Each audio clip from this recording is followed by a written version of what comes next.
All right. Peace and blessings, Safo. The Honorable One, the Success Scholar, Haki Shakur Ami. Thank you for thank you for tuning in and listening in. Man. Yeah. So, I did not go see the Tupac film yet, but I want to talk more about the FBI war on Tupac, and there's a book by that exact name, and we are planning to do a panel discussion around this because I firmly believe sincerely that there has been a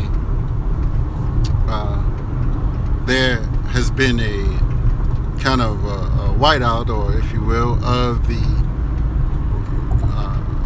politicized nature and background of Tupac Shakur. And I gotta say his last name, they want to try to just promote him as Tupac so that they won't have to address his full name, right? Because many people, those that are aware, know of Tupac's aunt Assata Shakur as well as Mutulu Shakur. But more importantly, I want to talk about the watching out for the agent provocateurs. Now, these what many people may not necessarily know during the 60s and 70s about the counterintelligence program that was revealed through classified documents that some activists actually found when they, I believe that they were stolen documents from an FBI office, and they recovered various documents on the secret operations that FBI actually had during the 60s and 70s. And they had groups like what would be equivalent to Code Pink, and they've been targeting grandma groups and things like that. It was just really a level of almost like encroachment in terms of having these so-called radicals, or not just radicals, but the civil rights groups, where people would just come in and try to create or influence these organizations to engage in criminal activities, to engage in illegal activities, disruptive activities, anything that would discredit organizations from being effective, right?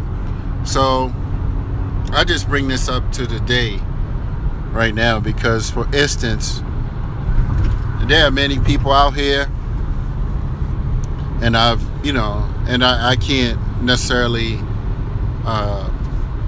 say where these particular individuals are, but several books that are out here.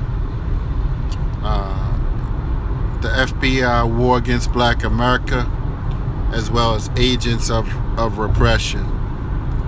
Now, reading both of these books some years ago made me realize that sometimes, although you may not necessarily be an activist, there were cases where, even entertainers that supported different groups became targets, shall I say, infiltrated. They had people in place that actually not just got them to commit various activities, but also got them using drugs, using substances. So I just say, in order to watch out for the aged provocateurs, many of them are out here. They are speaking on a lecture circuit. They are causing fights and division, all in the appearance of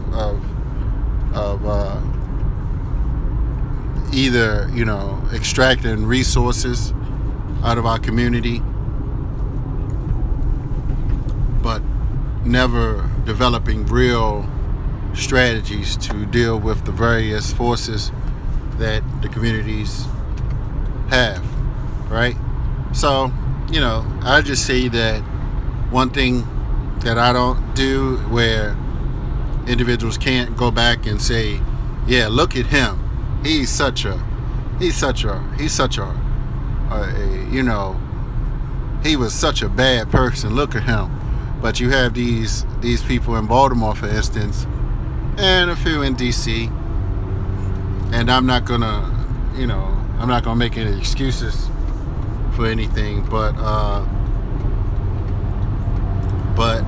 many of these people on radio, like in Baltimore, like Darren Muhammad and David Johnson, many of these people, I'm sure, because they would have been came and got them. So I'm like, how do these people get to say all the things that they say and never get visited, right?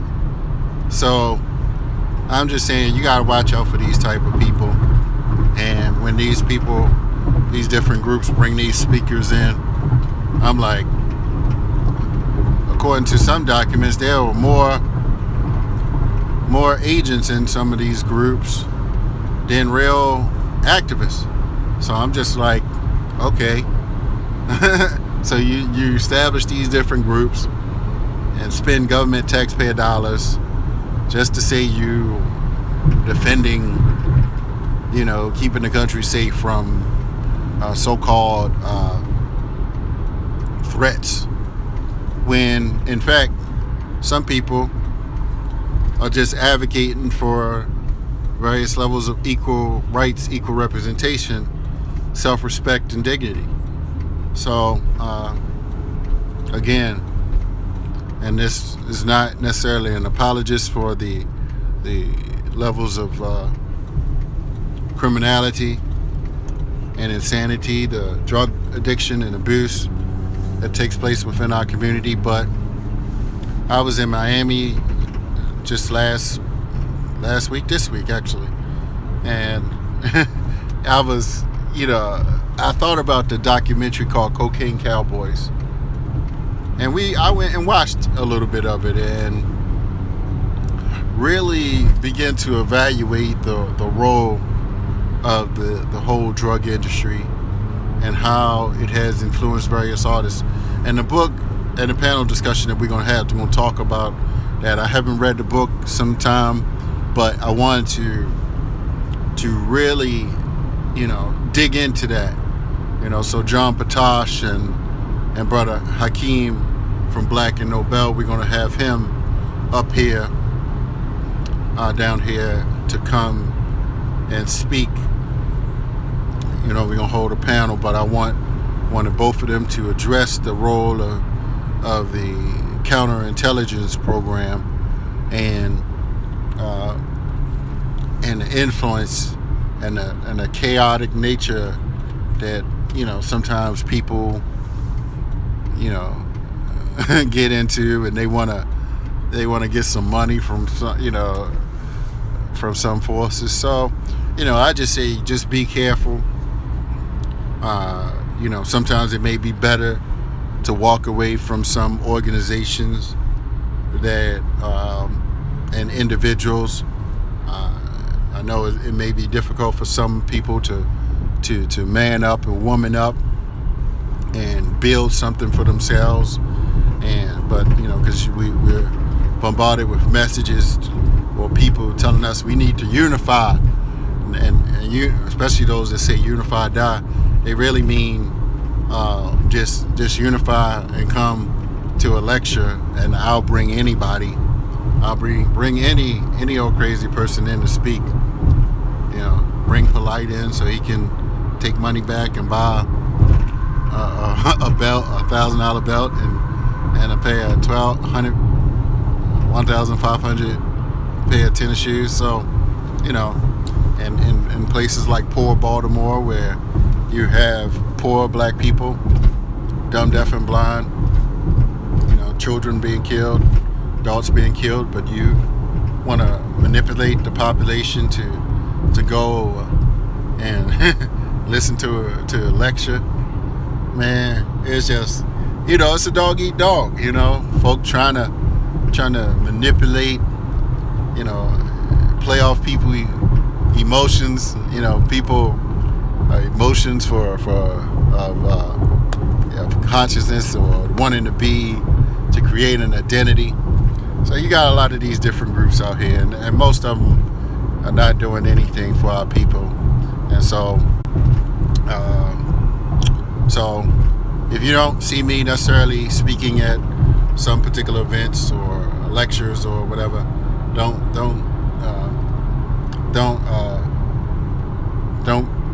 feel that I'm not on a rise or I don't have a relevant message. These people, if they're not agents, they do the work of agents. Yeah, so definitely, because I've been putting in the work in the DMV, and for those outsiders that want to come in the DMV and try to do something, or even the insiders that are not growth oriented, they're not solving our problem. So that's what I have to say. I'm out, going to get some food. It's time to eat. Peace.